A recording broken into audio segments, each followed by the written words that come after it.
Hi, thanks. I'm back once again to end up our presentation, videotape presentation. And these are the items that I'd like to talk about, and it's things that have come up during this year and challenges we've had during the year. As you can see, the first one on the list is COVID-19. This was an unexpected, unwelcome, in my opinion, change to our policies and change to our procedures.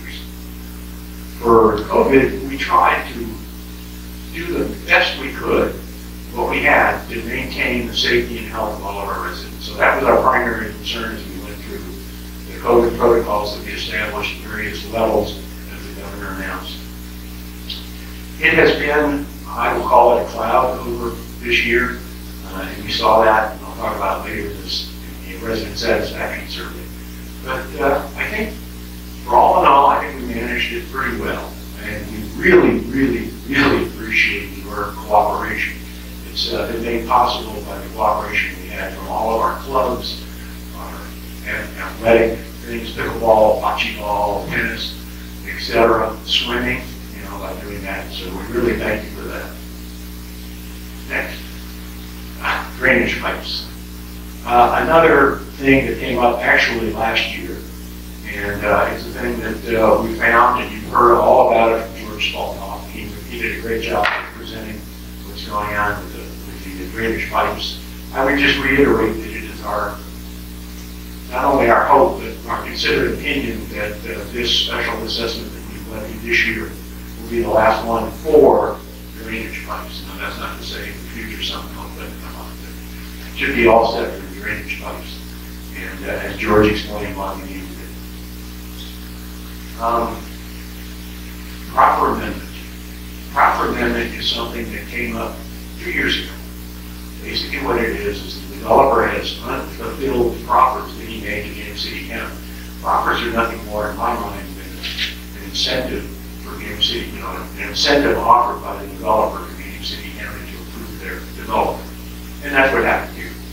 We have a number of proffers located throughout the colony that are still hanging over us and James City County. Discussions with them about releasing those proffers said, we think that the proffers flow with the land.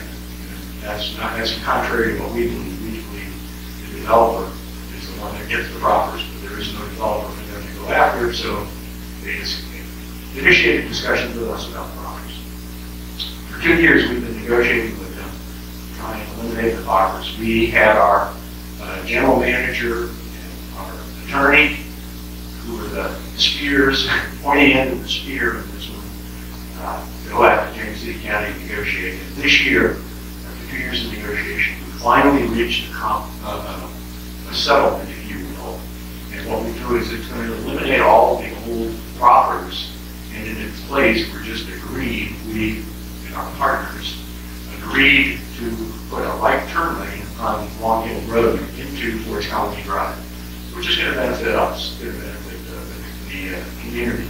So we think that's great. So this was a big win for us. It was one of the major issues that the board had. The goal is to do that this year so we don't have these financial burdens hanging over our head.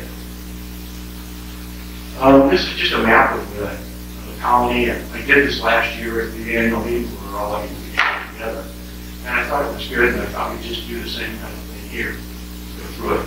First thing is the CCRC, Continuing Care Retirement Community. This was a parcel within our master plan that was identified for Continuing Care Retirement Community. It was approved as part of our master plan. The CCRC is not part of the HOA, but it is within our master plan. Retirements Unlimited came to us, I want to say, 2 years ago, and kind of laid out a plan that they had to build a CCRC, which was really, I call it Windsor Mead or Louisburg Landing or Patriot Colony, that kind of a vision. They were unable to negotiate what they felt was a reasonable price, so they ceased negotiation with the owner of the land. Subsequent to that, a company called Prime Properties in the Norfolk area does not CCRCs as much as more, I would call them village-type developments, And they came in and they joined together. And so what they've got is what I would call a village, that within the village it has a single CCRC, assisted living, memory care kind of unit in it, rather than a CCRC-centered development. We are going to get a briefing from them, and we'll take that briefing when they give it to the board and put it on the website for those of you that are interested. So I call your attention, we'll send out a note and tell everybody that yes, it's up on the website. Go in there if you're interested in the CCRC. Next, Eagle Construction. Eagle Construction bought about 80 acres of land that's in the front of the Westport development.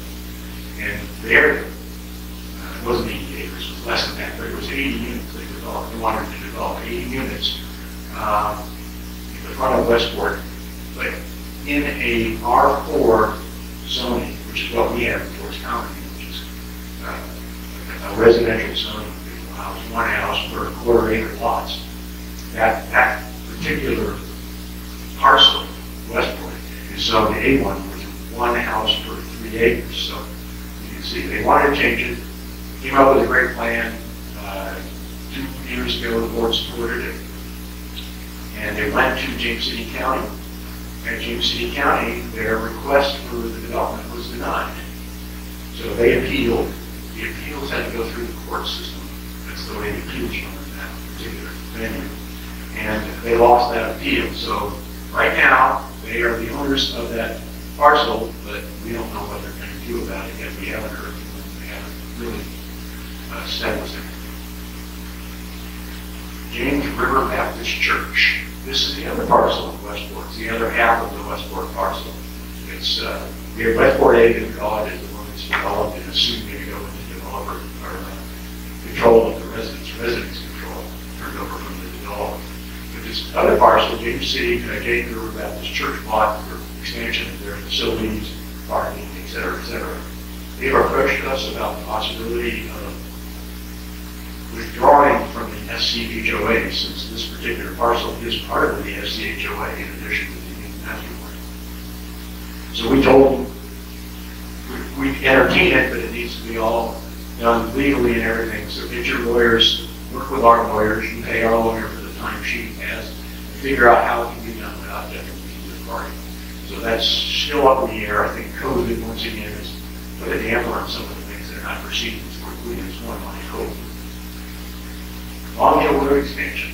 This one is proceeding. And if you've been on Long Hill Road near Williamsburg West entrance, they've installed the new roundabout.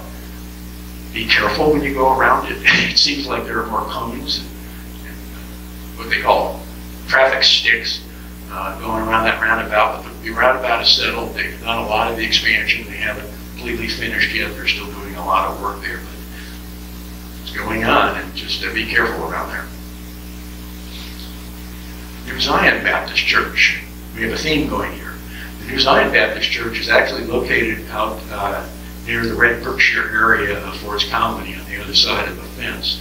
And is the actual church structure is located off of Long Hill Road. The church purchased this parcel, which is, as you can see, it's got, I call that a funny shape. I always call it like a dumbbell. Weight at the top, weight at the bottom, and a handle in the middle. The top area is where the church is located, and they want to build, I don't know whether they call it a fellowship hall, a senior center, an activity center, or what, but, you know, an expansion there that would, you know, service their parishioners. And then the developer, the architect that was hired by the church to do a land use plan, put some different ideas in for the development of the center section and the development of the, what I call the bottom section there. And we had a meeting in January with our residents, the ones that were most impacted, with all residents, but the ones that were most impacted came. And there were some concerns. We relayed those concerns to the architect, and basically we heard from the architect, they took our concerns to heart. And they're really, the church is really focused on only doing the expansion of the facilities up near the church. None of the stuff in the middle, none of the stuff at the bottom, which is where we had the most concern. So as that proceeds, that's got to go through the JCC planning process. Yeah. This is one that's touched a few nerves, I think, around the colony. This is the proposed villas at Eagles Cliff, which is a property that Brian Ford purchased, a property from Reedus, who is a subsidiary of Wells Fargo, who owned the two properties, or the parcels adjacent to the Eagles Cliff condos that were envisioned to build 3 more condo buildings or 5 more condo buildings, 5 I guess. And he purchased that property, and he has submitted as a conceptual plan, or he's drawn up a conceptual plan. He hasn't submitted it to the county yet.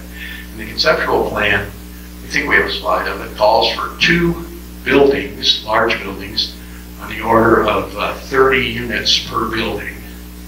And then a smaller building that's located on another parcel that he owns, which is adjacent to the tennis courts over at the Marriott. And on that parcel, he built 14 units. We have changed our architectural guidelines and incorporated guidelines for multifamily housing, which heretofore we didn't have because there wasn't any multifamily housing being built. So we've done that. We've gotten a supplemental agreement from the partners that own the undeveloped properties, Reedus, Windsor LLC, and Brian, to agree to abide by our architectural guidelines, to be part of the HOA, pay assessments and all that. And it also had a lot of language in how, when you're constructing your multifamily dwelling, how we might get fees and things like that, all the things that we have in the architectural guidelines. They have to be modified a little bit, expanded for multifamily, because you're not building just a single family dwelling. So that's been incorporated. I wish I had more information. We've passed this out to the community in various ways, but this is all we have now. We anticipate in the February, March timeframe, maybe he'll get to that point where he can submit a conceptual plan to James City County, and then they will put it out for comments and concerns, and your board will watch that, and they'll certainly notice that. We'll have meetings on it within ours so that we can get together consolidated comments from everybody in there. So that's all we know right now. I'd love to say, we know exactly what's going to go, but this is all conceptual. The one thing I would note is that while the buildings are similar to the Eagles Cliff condos, they will not have structured parking. Parking is actually surface parking.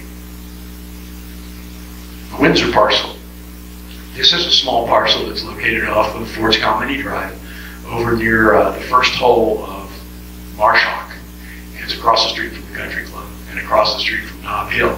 And it's a parcel that was zoned for 30 multifamily residences. It's a challenging site, I would say, and we've been approached by the real estate agent for the person that owns it to see if we might entertain changing it from multifamily to single family on the order of magnitude 4 or 5 single families. And we said, tell us more. What's your plan? What's the legal concern? Because you have to go through a process with James City County to change the zoning from multifamily to a single family, and we certainly wouldn't entertain anything close to 30 units. So that's up in the air. It's still, I think, another COVID casualty in terms of being able to proceed on. The Resident Satisfaction Survey 1. Thank you very much for your participation. We had a great participation this year. We actually opened it up to more than just 1 per household. If you had an email registered with Community Services, we sent everyone in the household that had a separate email, and you could take a survey. So we had much better, more fuller, more robust responses and everything. There are a lot of things that have come out of it that the board will take and work on it with the committees to try and focus on getting better, continuous improvement. The one thing that I took away from it was, while we did make some improvements in certain areas, I think some we digressed, and I think in large measure, maybe not large measure, but certainly influencing it was the COVID, because we found that people were not as happy with the experience that we typically have with our clubs and interaction with other people and all that, because we were, for all intents and purposes, locked down for quite a time. And if we had swimming, you had to limit how many people could go in the pool, so you had to sign up for hours.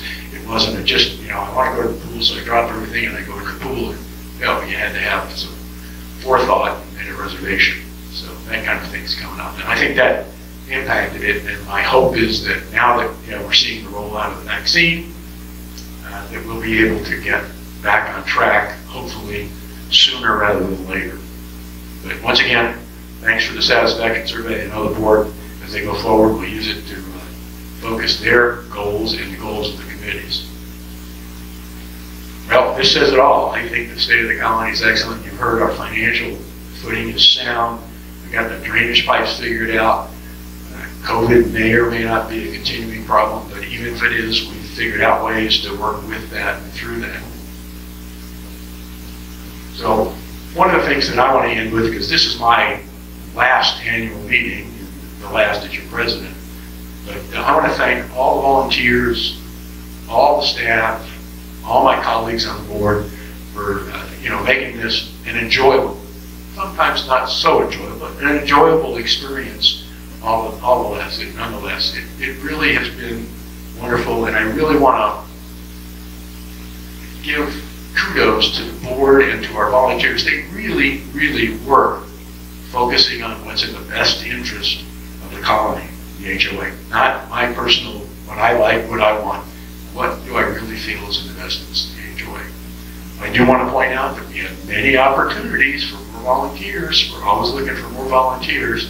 So if you have a event that way, please come out and volunteer.